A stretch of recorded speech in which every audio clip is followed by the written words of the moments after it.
We'll get underway. I'd like to call this meeting to order, and thanks to Brian Morris, who's joining us by telephone today, and Ava Beggs. I see Ava is online with us as well, so welcome. We do have regrets from Dave Dobson and Dave Kaiser and Jody Primo. My apologies. So those three unfortunately weren't able to join us today. So we're a small but mighty group, and Trustee Kaiser did ask if I would chair the Equity and Inclusion Committee for him. And as it was only one item, I felt I could perhaps do that without too much challenge. So that's why I'm the chair for now anyway. So, but before we begin, I would like to have our territorial acknowledgements. And I will just read that for now. We acknowledge that the land on which our school and district buildings are situated is the traditional, unceded, and unsurrendered territory of the Algonquin people. We also recognize the enduring presence of all First Nation, Métis, and Inuit peoples on the land on which we gather here today. I'm sure some of you have been involved with the Indigenous Speaker Series as well, and although I was only able to participate in one, I know there are 3 in April. The one last week, though, I believe was postponed. This week. It's on for this week. So there's one tomorrow night and one Thursday night. Okay, I thought it had been postponed. So the one on Thursday night is the one from last week, I believe. So Amy Bailey, I believe, was the. And as I was reading a bit about the information, and she's a knowledge keeper from Pikwakanagan, so I'm looking forward to seeing. Okay, thank you very much. So we only have one agenda item today. Do we have an approval for this agenda, please? Trustee Doherty, seconded by Trustee Yannette.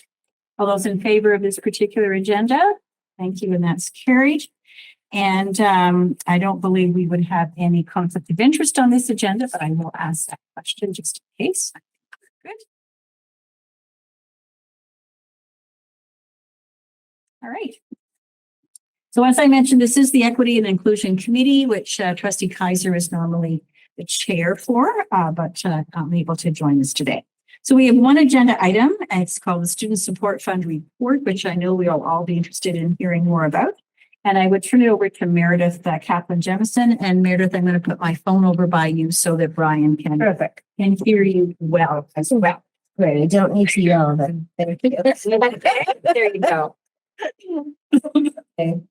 Well, it gives me great pleasure to do my first report to the board. So thank you for the opportunity, Chair and trustees. And it's a subject that has, in a very short period of time, become near and dear to my heart, which is a student support fund. The student support fund is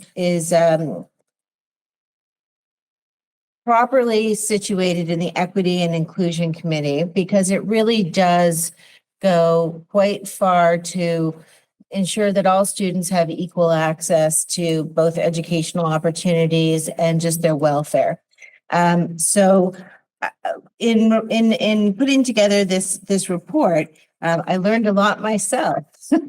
I will start by letting you all know that it began in 2016. So it is still a fairly young initiative, and so far, since 2016, $200,000 has been raised.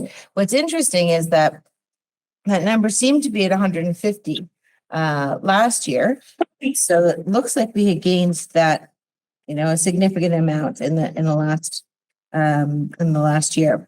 There are enough funds in reserve to see us through. There's almost or probably just under $60,000 in the fund. That being said, we don't want to, count our chickens before they hatch because the fund has been used quite extensively this year as we have also promoted it. And as we all know, the cost of living has grown up. So not surprisingly, we have seen the fund being utilized more frequently and for amounts and uses than we have in the past. So that's almost 60,000 could really dwindle quite quickly. So this year, as of February, there was 18,641 that was accessed, but since that time to date, as of last week, that number was 22,948. So you can see how in such a short period of time, the usage has gone up. I would say one of the reasons that we are aware of that is the socioeconomic environment that we live in, as well as I said, the cost of living. But also that we have promoted the fund this year, because in the past, as you'll note, principals and school support staff, as well as teachers and others, would identify parents that they thought might need it. But by putting out a message to the entire school community, letting parents know that the fund existed, really leveled the playing field so that parents could self-identify themselves. And in fact, today I received an email just that a parent had come into a school to say they were in quite a hard situation with lacking food, and our fund is there for that. So I think we can all feel very good that we are addressing some real needs within our community. We have two ongoing fundraising initiatives.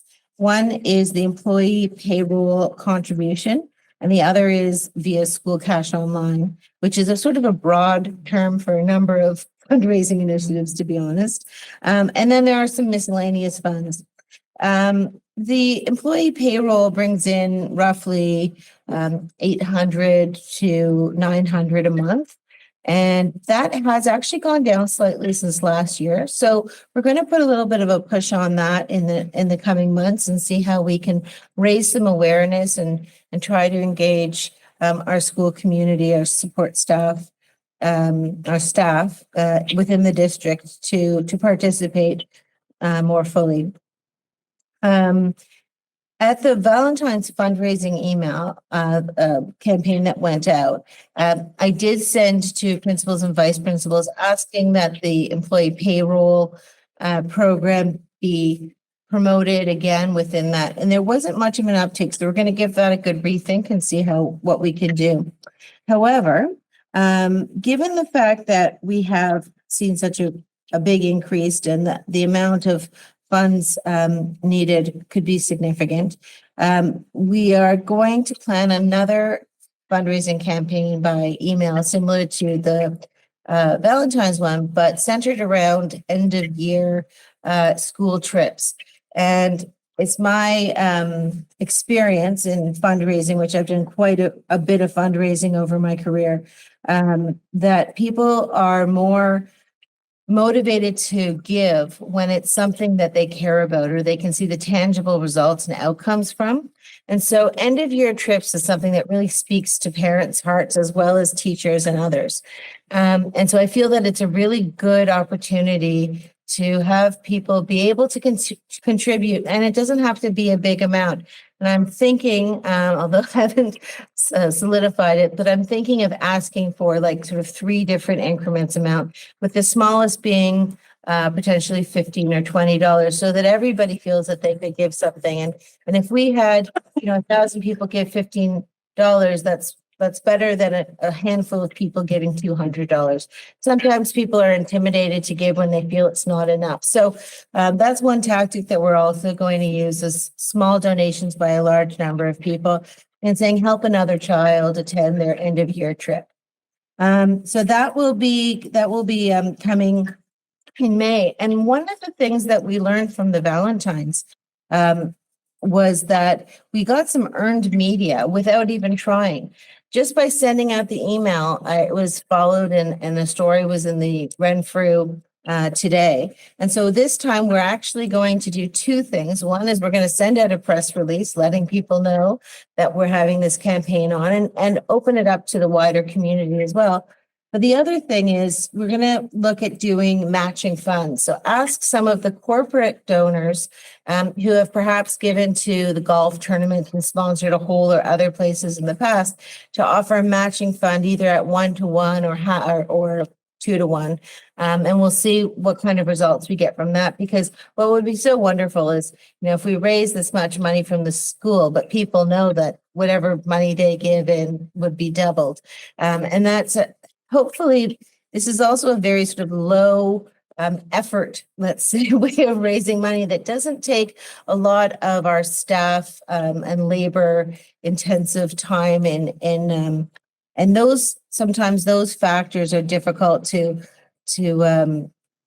add into the fundraising tallies on how much you're actually raising given the amount of staff time that's put into them. So that's what we're going to try for this year. And then we're going to take a look and see how those two things did and reassess for next year. I will say there's a few other things that are also going on. One is last year, the Renfrew County District School Board gear, like coffee mugs and shirts and those kind of things. Some of the sales from that went to the school support fund. And this year, we just ordered some new material, some new merchandise. And so we're expecting that we will once again promote that and get some revenue stream from that. I also just wanted to mention the main uses of this fund and I think it's important to let people know also when we are asking for money, where those funds go. So as much as we're going to tell people that the funds will help somebody with an end of school trip, we'll also mention that the majority of requests have come for basic needs of groceries and clothing, as well as university and college applications, as well as school activities. So I think it's important to let people know where their money goes. And at the same time, I think it's also important that we promote this and continue to make this a vibrant part of the online presence of our school. And so having it on the website as well as within the community. So I'm happy that we've been able to keep this up in a short period of time. We're going to look and reassess, as I've said, and then come up with a plan for next year. Super. Thanks, Meredith. Questions, comments? Leo. A couple of things. So I'll just get the bad one off first. So I just noticed in the staff guide, just on number 7, just the it's in the brackets, just a spelling error. There's a 9. Oh, yes, there is. Thank you. Great. Other than that, it was good. I also like the idea that that we are helping so many people, and also for what you just mentioned, items like shampoo, hairbrushes, combs, razors. Because I know when I was, in college, right? I think I used one razor like all year, right? So it'd be nice to go, instead of just like slicing through your, the hairs. It's nice to get a new razor, or even a toothbrush. The floss I didn't recycle, but so it's good to see that. And I also noticed somewhere that that medications was not included. So I'm just curious why, if you're, trying to target those that, just don't have that income sometimes, like in the medical field that I'm in, we go to pick up people and they go, I just can't afford my medications, whether it's for diabetes, mental health, why we couldn't help out there if there is a struggle to, get these important medications. Sure, and I'm happy to answer that question, and I may also defer to my colleague to further comment. But one of the requirements of the fund is that it fills a gap where none exists. So if there is another fund that is available, and one does exist for medication, then we shouldn't be putting the money into an avenue where a family could find funding for medication. That said, there are certain things like lice and other things that we will pay for, but where another fund exists, like for instance, March of Dimes has a toileting program for toileting needs, so we wouldn't necessarily give money there. And I think there's like a CRA rationale behind that, if you want to. Yeah, not so much CRA, but even just gets messy if we're paying for medication, something goes wrong with the patient. So what we try to do then is look after everything else, the groceries and the personal items, maybe a new pair of rubber boots or winter boots and a winter jacket, that frees up the family's money to spend on the medication. We're just trying to step away from that. And there are, again, in addition to medication, eyeglasses are another one, but depending on the child's age and other organizations that are out there, we're not to compete with existing organizations, we're to supplement. So we really look to exhaust other partnerships in the community. And then, we're just kind of the icing on the top. So just keeping it simple.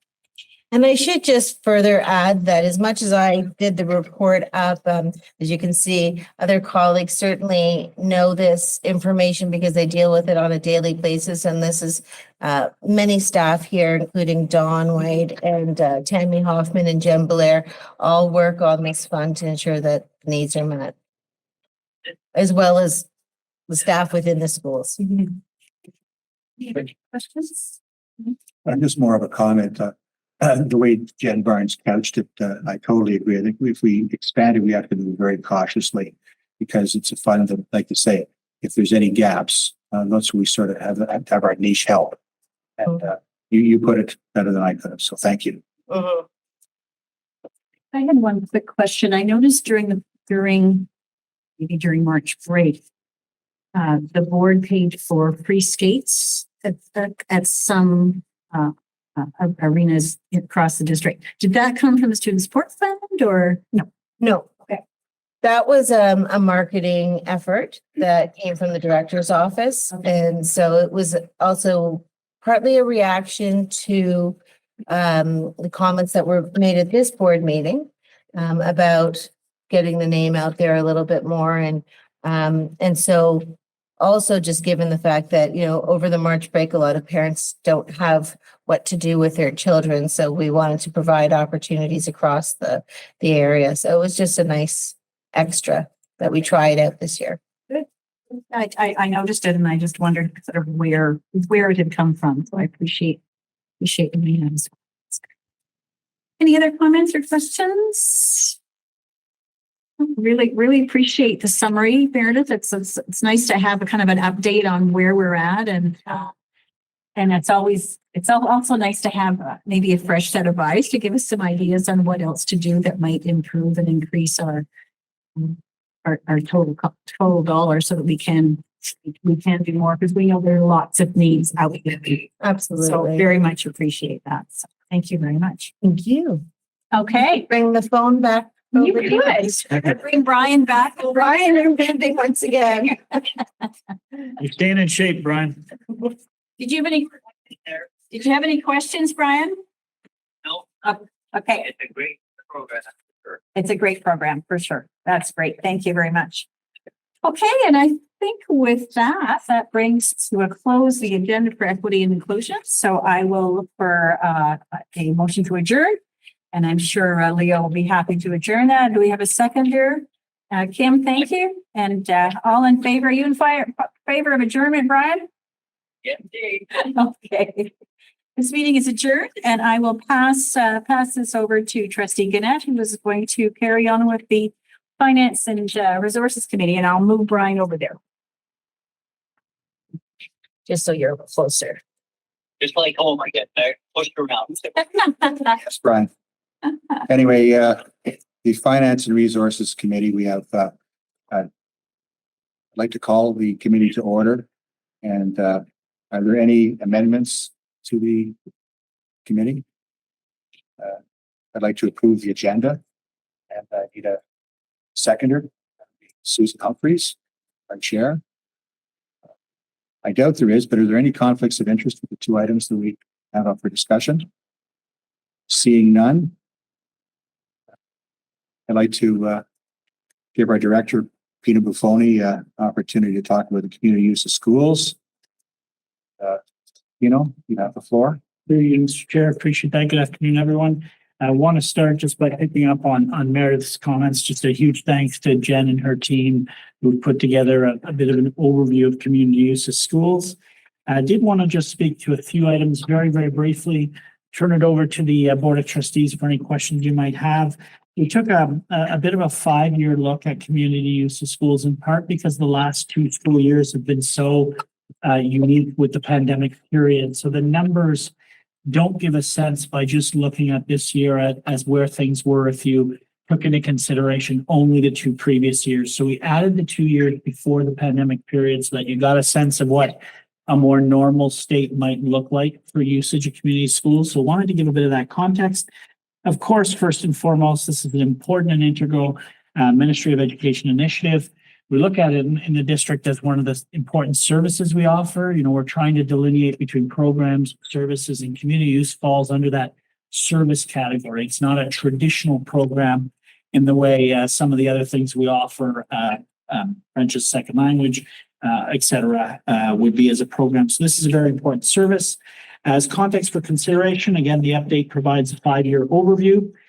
Keeping in mind that a significant portion was discontinued during the pandemic period and really landed from Friday, March 13th of 2020 through to Tuesday, February 22nd of 2022. So a solid 2-year period, for lack of a better term. On the 22nd of February of last school year, we did begin the utilization of auditoriums and gymnasia and secondary sites for youth nonprofit groups. So the request when we reemerged was to prioritize nonprofit groups that were for children and youth, which is what we did. And then by March 7th, about a year ago, we resumed community use, including all gymnasia, elementary sites, as well as not only weekday evenings, but weekends as well. So we really just emerged back into the utilization of community use. There were a limited number of field rentals accessed in a number of secondary schools, excluding, the Madawaska Valley District High School due to construction. Permits were limited to weekdays during the month of July and regular scheduled custodial hours for all of the updates that our staff did over the summer periods. It's important to note that all decisions around community use, not only during the pandemic period, but in general, do follow the local public health unit's guidelines, but especially during the pandemic period, we really were adhering to what the Ministry of Health was laying out for parameters of safety for consideration. So we really did work lockstep with the public health unit and the complementary ministries of education and health. For the current school year, community use of schools resumed to full operation, as was the case pre-pandemic. In fact, the normal resumption of community use of schools began on May 11th of 2022. So we had a bit of a phased-in approach last school year. The chart in attachment A gives you an overview of fees collected for the period of 2018 to 2023, as well as the group categories for this initiative. Again, thanks to Superintendent Barnes and her staff. Thought it would be helpful just for you to have a sense of what were the types of utilization of our schools and our facilities for community use. Graph in attachment B really gives a sense of the permit hours utilized by activity site type pre-COVID through the current period. Of note, staff will continue to review processes related to the procurement of community use of schools, including an exit card for current permit holders to ensure that these processes are effective and efficient as possible for both stakeholders and the organization itself. So we've had around the board table some queries around community use, how that functions, how permits are given and received. So we'll continue to work with all of our partners to say, look, if there's a process here that can be made more efficient or more effective, we're all ears to listening to it, but also understand as an organization, we do have to have checks and balances in place to make sure that we do permits properly, that we have all of the mitigating factors taken into consideration, and that everyone stays safe when they're in use of our site. So it'll always be a two-way communication piece. Again, 2 attachments for the board to consider and open to any questions that members of the board may have. Thank you. Yeah, awesome report. I liked it. I'm just curious what the exit card, what that entails. Sure. What we'll do, and speaking at Executive Council, we talked about this. Trustee Dobson, for instance, had some really good questions on the nature of our booking of community use relative to our coterminous partners, as well as how it operates for someone like himself, for instance, in the context of some of the coaching and other activities he does. So we did start to think a bit through some more detailed questions for our community users this year. As we exit the school year, I realize that some users go into the summer, but we'll take the opportunity to map it against school year so we can do it annually. Simply ask, strengths of the process that we appreciate hearing about. If something works really smoothly, we like to hear that. Or anything that's complementary. We know that our staff work very hard day and night, and some of that involves community use late at night for that. So we like to hear anything that's a positive that we can reinforce. But also, are there areas for consideration for us as a senior team to think about in making it easier to book facilities, to use the facilities, to know about the facilities, those kinds of pieces. So that kind of an exit card would be more of a what's your advice or suggestions for us as a system to ensure this stays an important integral service for us? Any other questions or comments? Yeah, just Sure. interesting data. So thank you for pulling all of that together. I'm intrigued that we have such a variety of numbers of permits where we have a lot at some schools and virtually none at others. And I just wondered why there'd be such a variety. Please. So I could certainly, if there's specific ones, we can delve into it, but sometimes it's just geography, right? ADHS is right in the middle. They have a walking program and the community uses a couple of times a week. Palmer Rapids School is at the bottom of the hill and, a great location, but so sometimes it's just geography. The principal first identifies locations within the school available for community use. So as the manager of the site, and that's the first level of identification. Of course, there's many levels of discussion. So sometimes there just aren't many spaces available. So some of our sites have more than one gym, and I think all of our sites have one gym, but so there's a geography, and then there's just the number of spaces within each school site that are available for the public's use. So if there was a thought, if you looked at a site and thought, doesn't seem to be used at all, we could certainly have a little look and see. I guess Pineview is the one that jumps out at me Okay. because there virtually was one permit in 22-23 and none previously. Right. And maybe, part of it could be what else is available in the community too, right? So there you have Valor probably, right? And then you've got the community center as well. Or you've got all of the outdoor facilities. Pineview, without even looking at it, is kind of on the outskirts. Herman is also, a little bit closer. And so it just might be the location. Yeah. Interesting. Mhm. Sure. And just a further comment to add to yours. I think that a lot of the base facilities, the parents are just traditionally not like hooked in. They're fairly close to the base. So that's probably another reason why I know the Brian's would know more than I would. But I know for years, they've really utilized the base facilities, which are really nice. Oh, for sure. What else is available for you? So do we look at the cost? I know we went through this whole costing piece a couple of years ago and made some adjustments. And so how do we kind of keep track of how that now has adjusted compared to other facilities in the community? And that was a follow-up. I'm sorry. I should have been following up a question with Mr. Chair. Yeah, the ministry's guidance is that we be cost recovery, Right. which is our attempt, and we do a little bit of reconciliation to ensure that we're not overcharging. I'm not sure what others charge. We don't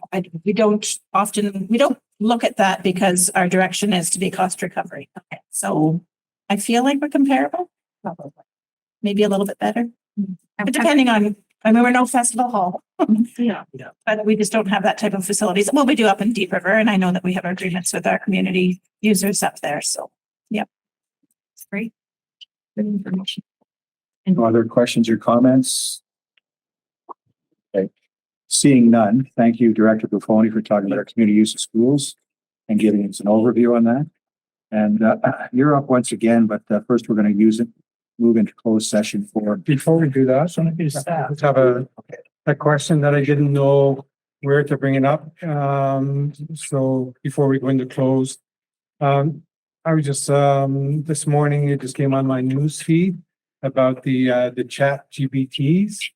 So they had talked about, how some schools are handling it, some school boards, everybody's doing it a little differently. So I just want to, does everybody know what the chat GPT is? Right. So just what, our board is doing, like what senior management, the schools are doing with this technology and more to come. Absolutely. Through you, Mr. Chair, it's a really interesting question that Vice Chair is bringing forward. I'll open it up to the team. I have a couple of comments that I'll add at the end. I'll just open up the team for perspective because it is something we've talked about, like with artificial intelligence more broadly, expanding and enhancing in a number of areas. So I'm open to the senior team for any thoughts, perspectives, please. I think it's something, well, it is something that we will have to adapt to and make the best use possible of it. I know from speaking with a few districts, part of the issue is some educators are running assignments through it. And then it looks, like it's because it's a broad spectrum of information that it collects. And the dominant voice has been the white male voice. So it kind of collects those algorithms or what have you from that perspective. And I only know that because I talked to you about it, but it is problematic because it can catch anything that you might foresee using your own words, but it's come from here, there. So when you just look at it, okay, 58% of your essay say is plagiarized, but it may not be because there's just such a broad depth of what can be collected in terms of voice and recognition. So that's an issue. I think there's a lot of work to be done. I think one way that, and I don't want to avoid it, I think more kind of real-time assessments at schools can take place. But then we want kids to also have proper research skills, way to use information, and, bring in that information into their own knowledge and voice. So that's the area where there needs to be work. But part of the issue with it now is it can collect so much. And, some students will use it to plagiarize, but others won't. But then it's showing up that it is plagiarized, and, all the information that you want is at the drop of a dime. So it might be that we start asking questions differently of students as well, and a different, more personal interconnectedness than something that's broad, like go and research the history of Cuba type of thing. There's more specific inquiry things that throw a bit of a curveball that it would be difficult for students to, they have to research that information, but formulate their own knowledge of that. But those are just initial ponderings about it. But the real-time assessments, which a lot of people have done for a long time now, is also a way to, allow students to research at home and bring that information in and, kind of formulate it within their own thought process. Because one of the teachers, he took an interesting view. So he said, this seems like chat, GPT to me. Let's have a little discussion about this. Why did you feel that you need to go there? And so he tried to address the underlying issues of, I need to get a higher grade. Well, here's how you can get a higher grade. So it was interesting in that aspect. And like he said, he didn't ban it because just so much stuff out there. But what he did do was just to address the student and what issues that they had and how to overcome them going forward. So I thought that was. And it's a learning experience. Yes. When students go to the library for orientation or such, and usually a big part of that is in grade 9, but that could be perhaps built in and talking about, research and documentation and things like that, so that it's a learning experience and not just, I have to get this. Yeah, because there's a bit of a barrier and not every kid understands exactly what it means to borrow an idea and not properly. I think that's part of the process as well. And from a communications perspective, the other aspect of this, and I'll say when I started in January, it was one of the first things we were discussing at our executive meetings, but that this program does not filter out misinformation. And so that's a really important thing that needs to be taught to the users of it, that it is a tool like anything else that we have, as dictionaries once were, and thesauruses and encyclopedias and Wikipedia, and there's always a new invention, but that this can't be counted on to be accurate either, and that the founders are finding that. And so, just with a communications lens, I would say that it's an important thing that we need to know ourselves as a board, and that we can actually utilize this for some good, and in ways that will help us be more productive. And so it's not, I think we can't look at it just as a negative. We have to see the negative things, but then how can we then, we're not going to fight against it. And this is the discussion we had, right? Is we're not going to fight against it. So how do we work with it to its benefit? Just like any new and emerging technology, there's pushback. At one time, it was the calculator. Well, we're not having these conversations anymore. I remember a conversation about the internet. People saying, "Well, they're just going to search the answers to the questions." Well, then we need to ask different questions. So this is only going to get more powerful and better. So we need to. These are going to be skills of the future. I happen to be having dinner with a friend on the weekend who works in government and uses the tool sometimes just in terms of efficiency. For example, you drop in an email saying, "Write me 3 positive responses," and then you can see which one you can use. So these are tools that are going to get better as we move forward. Lots of things that can be automated will need to be automated, because then we can utilize the time saved from the automation and invest it elsewhere. So to me, we need to be mindful that anytime we have new technologies, there's going to be pushback, because it will destabilize current practices. And it's never, should we use it? You're never putting that genie back in the box. Like ChatGPT and artificial intelligence are part of our world. People don't realize, but they've been using it for several years in different iterations, whether it's Siri or smart devices. They've been using artificial intelligence. It just now it's come in a form where all of a sudden people feel it is threatening to some practices. And people will just need to learn how to use it properly. But we're not stopping that trend. If I could just add sort of one more thing that occurred to me.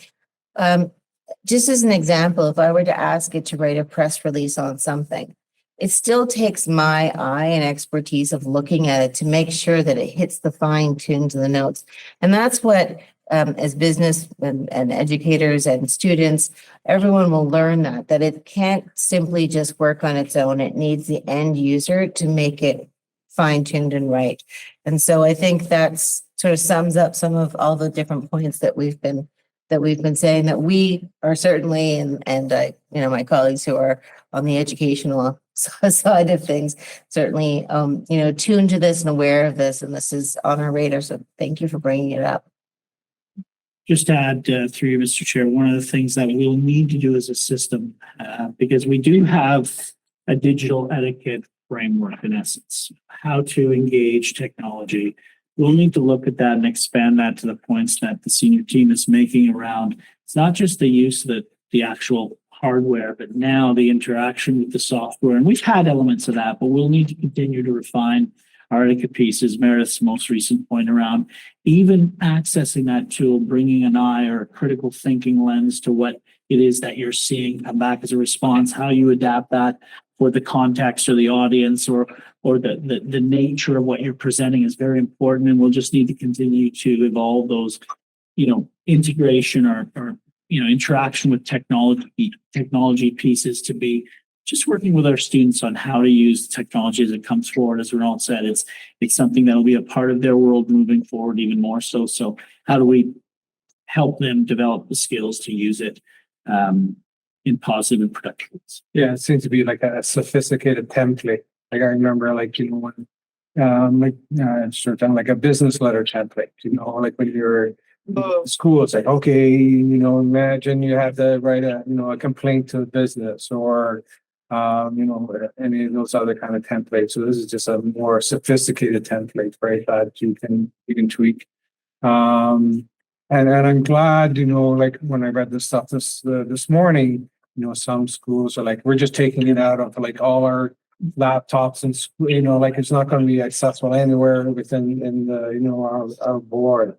So it's nice to know that we're going to, you know, use it, but use it wisely, you know, use it to our advantage. Because like you remember you said, it's this is here, it's going to stay, and there's more stuff that's even more, you know,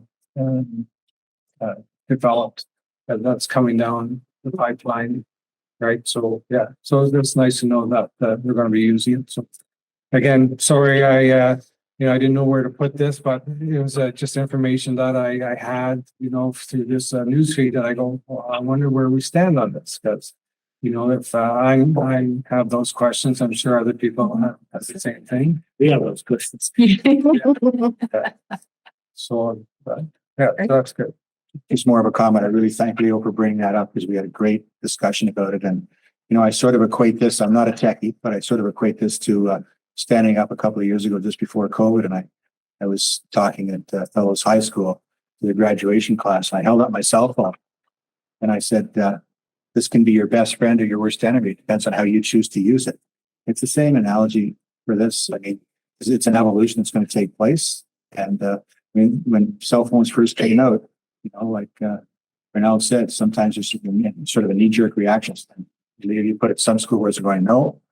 And then, I mean, I think we have to entertain, like Renal said, it's not going away. It's here to stay, and it's going to evolve. So anyway, so just to add on to that, so I know like when we were at Paz, when all had said that, and he looked so tired. He had just, and I felt so bad for him, right? Because he said, I just came in from New Orleans. For a information session there. And so you said you're down for like technology. So like what new stuff is coming up, or have you already told the board any new surprises? I'm just curious what you discovered down there. Again, just to put it in context, when the first iteration of the program for that conference came out, ChatGPT wasn't even on the radar. But by the time we were at the conference, there were several workshops that had been added because the conference was in January. ChatGPT, they came out in November. Instantly, it became a thing. And since then, we're seeing iterations. We're seeing how it's evolving and where it's heading.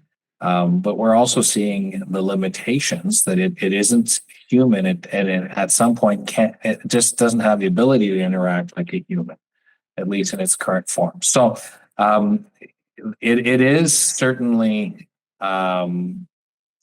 destabilizing to some because practices that they've held on to for many years, all of a sudden now it's not plagiarized because it's unique, but it's machine created by artificial intelligence. But in the true sense of the word, it's not plagiarized because it's not copying anyone. Mm-hmm. It is unique and original. So but these tools aren't going away. So we as we talk about developing global competencies, everyone's using a cell phone. Everyone probably around this table is using a cell phone. We learned how to use it in a powerful way as a tool.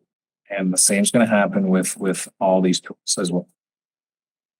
Anything else like coming down the pipeline? That was the big one, for sure. And so it's interesting, you know, so how like so quickly things can change, right? So you had said you had gotten this, you know, agenda, and then, you know, like 2 days later, this big, you know, chat GPT, and now they have to scramble to get information about it. So yeah.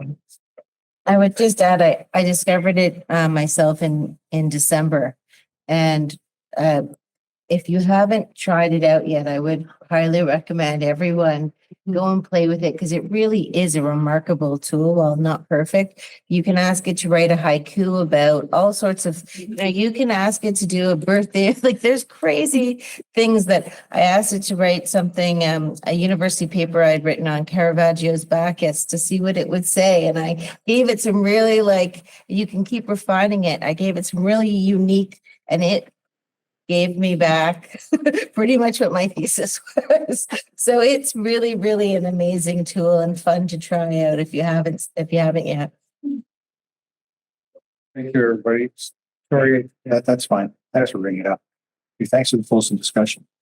If there's no other questions or comments, we'll move on to item number 2, but prior to that, we need into closed session. I'm taking all the staff.